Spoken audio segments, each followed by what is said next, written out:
Emancipación progresiva de la historia de la humanidad.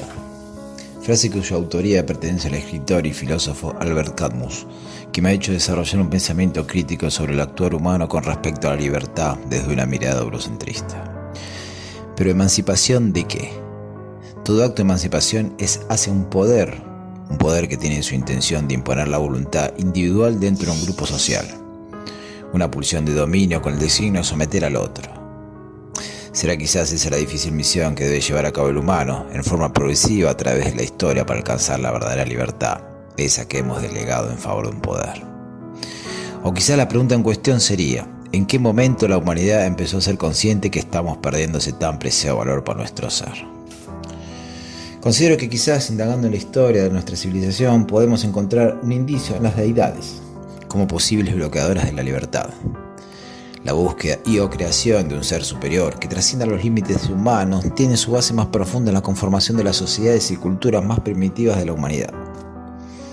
En esa necesidad de recurrir a una fuerza superior que trasciende todo raciocinio lógico en virtud de un poder supremo, un poder divino, un poder que todo lo pueda, un poder omnipotente, sin límite de autoridad, incuestionable e indiscutible, digamos un Dios. Un poder invisible que rebaja al humano a un simple servidor. Un poder que establecerá las pautas morales para formar la sociedad según un mandato divino. Una deidad que instaurará la moral del bien y del mal.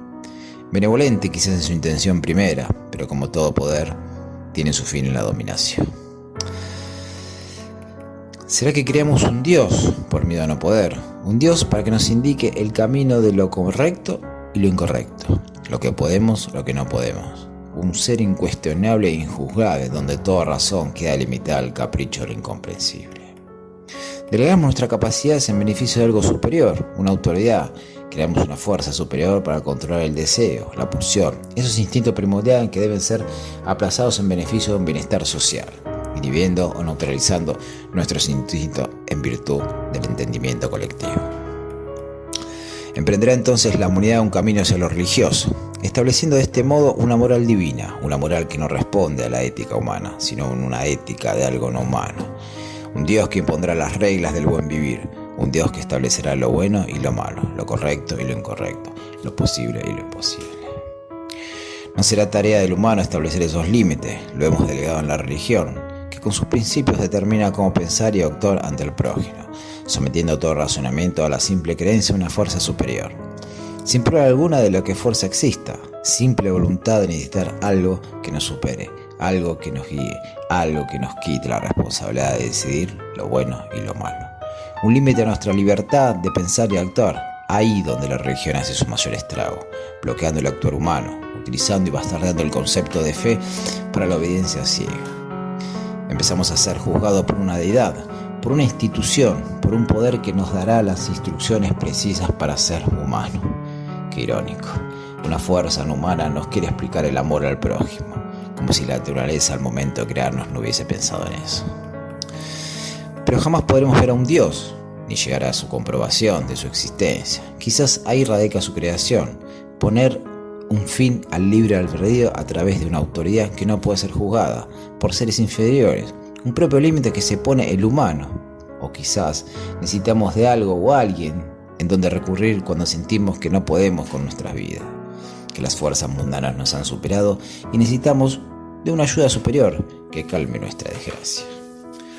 ¿Podrá quizás el miedo a la muerte ser aplacado con la creencia en el reino de los cielos, darle una esperanza al humano a través de la religión, y así podremos seguir existiendo más allá de la muerte, siempre y cuando obedezcamos a la ley divina? Aceptar el sufrimiento terrenal en virtud de una vida eterna en el reino del Señor. Pero para que esto suceda, la divinidad debe establecerse en la tierra a través de su representante.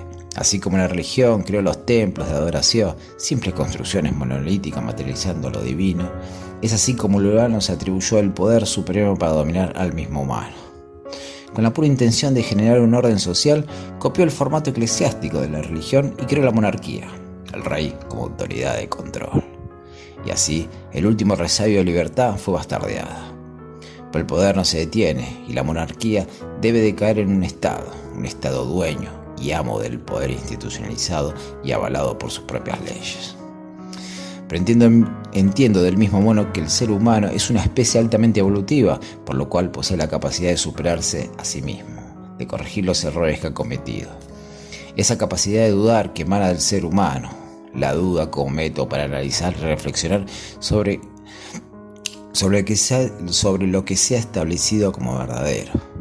La duda metódica, introducida por el filósofo René Descartes en el siglo XVII. Dudar de las creencias para darle un valor a la razón.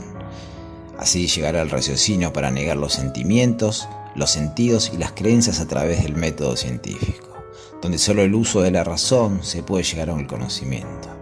Un método apoyado en la evidencia, el análisis, la deducción y la comprobación.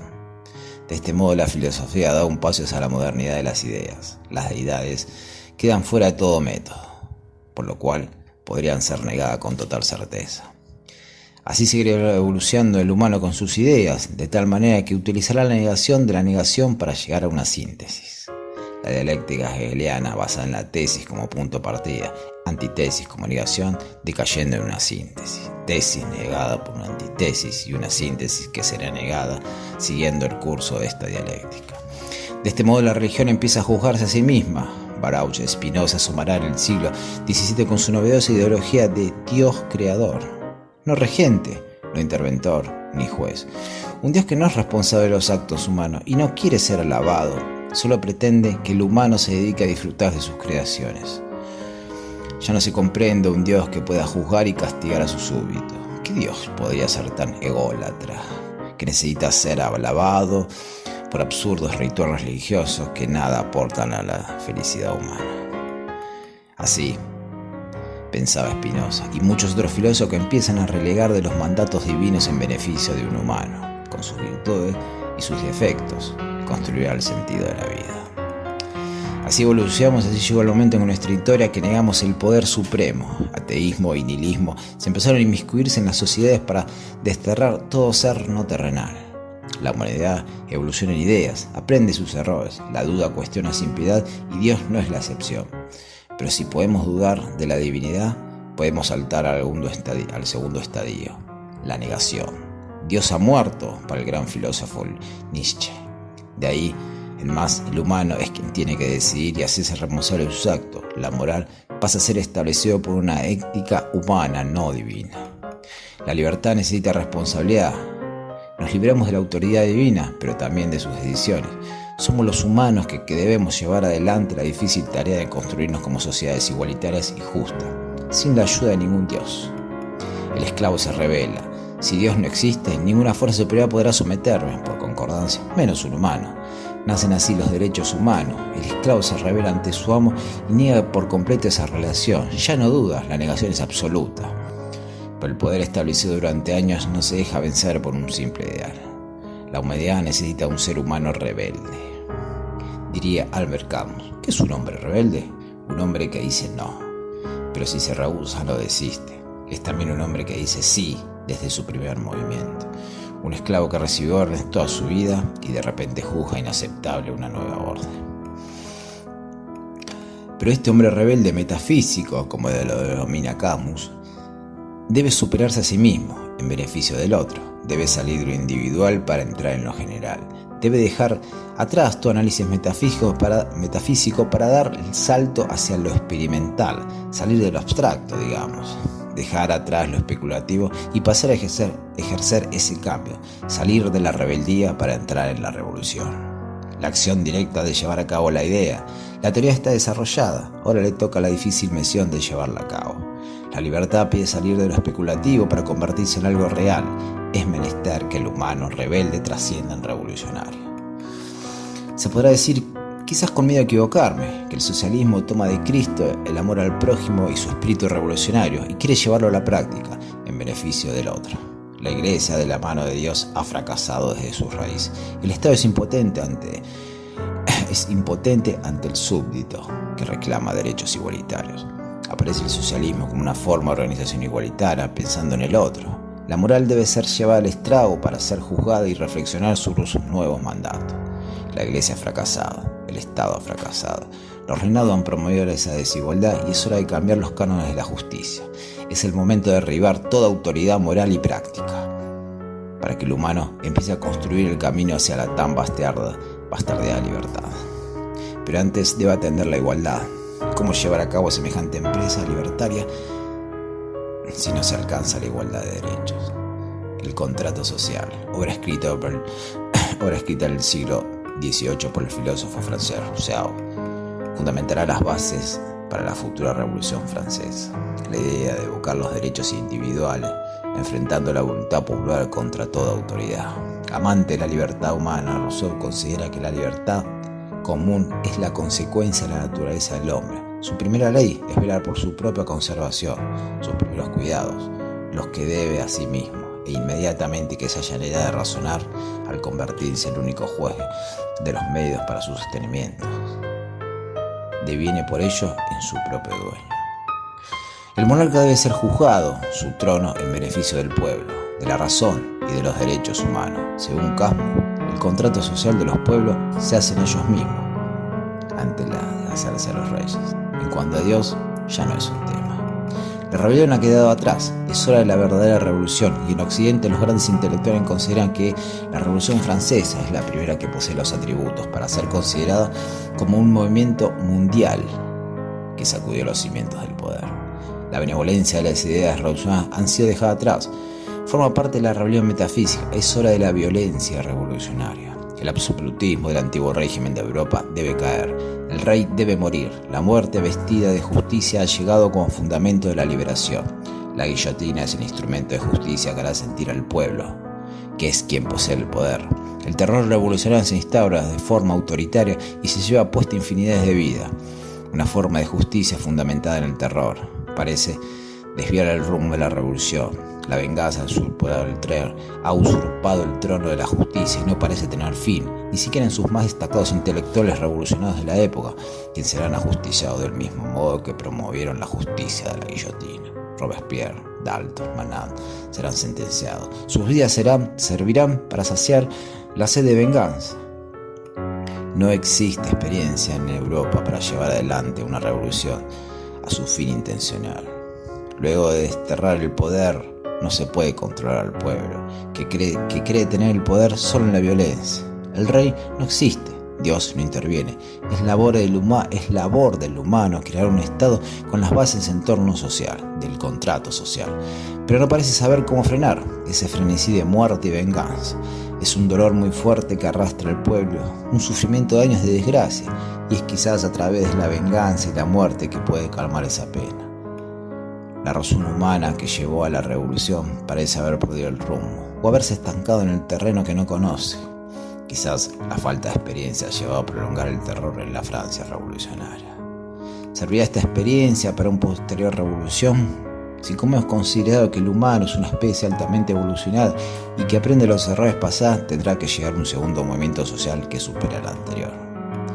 La ideología de Hegel es tomada por Marx para llevar al terreno de la revolución. Siguiendo la dialéctica hegeliana de la lucha de poder entre amo y esclavo, Marx desarrolla su teoría del capital para venir en la idea de la explotación del obrero por el amo. Ese esclavo ahora era un obrero, pero el amo seguía siendo amo. La dialéctica lleva necesariamente a que el amo deba ser eliminado. La muerte es la que avala el derecho en virtud de la libertad, y Lenin y Trotsky lo entienden del mismo modo. El poder debe ser derribado de base. La muerte está permitida para la justicia. Si el derecho es el beneficio de la justicia, la muerte es la justicia para tan adorado fin de la libertad. Cuando la revolución es el único valor, ya no hay derechos, diría Albert Camus. Y el derecho es el conjunto de condiciones que permiten a la libertad de cada uno acomodarse a la libertad de todos, diría el viejo Kant. La revolución rusa triunfa. El poder ya no responde al viejo orden, sino al poder del Partido Comunista. Pero la duda vuelve a aparecer y llama al estrado de la revolución. La revolución debe responder a la libertad. Es menester que en la revolución devenga en libertad. Pero el poder es tomado por el partido. Solo ha cambiado de dueño. Los anarquistas son los primeros en ver esta contradicción de la revolución. Si hemos derribado el poder que tantos males trajo a nuestro pueblo, ¿por qué instaló otro poder? El poder corrompe en su esencia, corrompe en el sentido de la revolución, le quita su más presente intencionalidad, la libertad. Europa, replicando el sistema de control de las religiones, implementó fundamenta gobiernos autoritarios durante el siglo XX. Las ideas socialistas y libertarias están sometidas a los caprichos de estos gobernantes y sus partidos. El pueblo vuelve a quedar relegado, quizás con la excusa de un orden que necesita un poder, una autoridad que determine el valor de la libertad. Quizás las revoluciones no deban ir tras el poder. Quizás sea la hora de que el pueblo se autogobierne en beneficio propio, sin intermediarios, sin autoridades, sin la intención de llegar al poder, sino a la conciencia pura, esa que reniega de todo tipo de violencia y autoridad. El raciocinio y la lógica deben prevalecer y ser consciente de la intención y no perderse en las pulsiones de poder, de violencia o de venganza, que nada han aportado al bienestar humano. Salir del impulso individual en beneficio del bienestar común, sin ese dualismo de amo